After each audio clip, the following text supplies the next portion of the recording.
હર મહાદેવ. પાપમ પાપ કર્મા પાપ સંભમ ત્રાહિમમ પુંડિકાક્ષ સર્વ પાપો હરો. આ જે માણસ ગુજરી જાય છે એની જે બુક આવે છે, પુસ્તક, એની અંદર આ મંત્ર છે.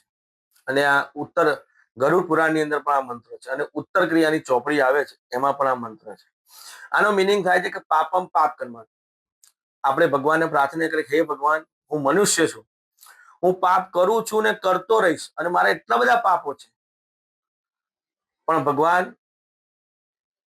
રોજ સવારે અને સાંજે ભગવાનને પ્રાર્થના કર્યો કે હે પ્રભુ, મારાથી જે પણ પાપો થાય છે એમાં મને માફ કરો અને મને મોક્ષની પ્રાપ્તિ આપો. રોજ સવાર સાંજ તમારા ઘરની અંદર દીવાબત્તી કર્યા પછી આ મંત્રની પ્રાર્થના કરવી. આ મંત્ર બોલીને ભગવાનને પ્રાર્થના કરી, પ્રભુ, હું જે પાપ કરી રહ્યો છું એ પાપમાંથી મને મુક્તિ આપી મને મોક્ષની પ્રાપ્તિ આપજો. હર મહાદેવ.